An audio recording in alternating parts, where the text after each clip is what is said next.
ایک بدو آیا، کہنے لگا اے محمد، آپ نے کہا لبیک.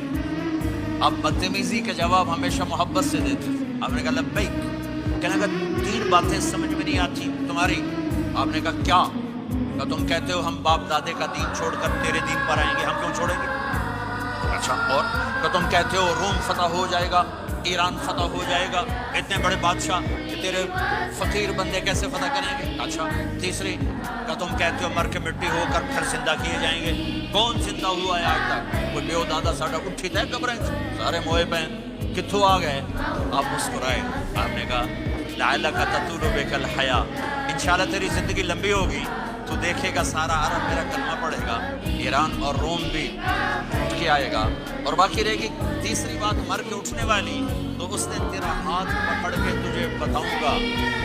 تیسری کا پوری ہوئی کہ نہیں ہوئی؟ وہ کہنے لگا میں نہ مانوں، بڑا کوئی تکڑا ہے. واپس سے ٹر گیا. جب مکہ فتح ہوا، عرب مسلمان ہو گئے، کہنے لگے بھی غلط ہو گئی. حضرت عمر کے زمانے میں ایران بھی فتح ہو گیا اور روم بھی فتح ہو گیا. نبی دوئی بھی ہوگی کہ دن تری ہو ہی نہ جاوے بلیا کلمہ پڑھ لے. تو اس نے کلمہ پڑھا اور ہجرت کر کے مدینے آ گیا اور زندگی مدینے گزاری. حضرت عمر جب وہ آتا ان کی مجلس میں، حضرت عمر اس کو فل پروٹوکول دیتے.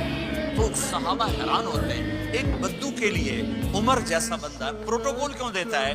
تو ایک دن انہوں نے فرمایا میں تمہیں بتاؤں میں سے کیوں پروٹوکول دیتا ہوں. میں اس مجلس میں تھا جس میں یہ آیا تھا، اور اللہ کے نبی نے اسے فرمایا تھا قیامت کے دن تیرا ہاتھ پکڑ کے تجھے یاد دلاؤں گا کہ موت کے بعد زندگی ہے کہ نہیں. اور قیامت کے دن جس کا ہاتھ میرے نبی نے پکڑ لیا جنت میں پہنچانے سے پہلے کبھی نہیں چھوڑیں گے.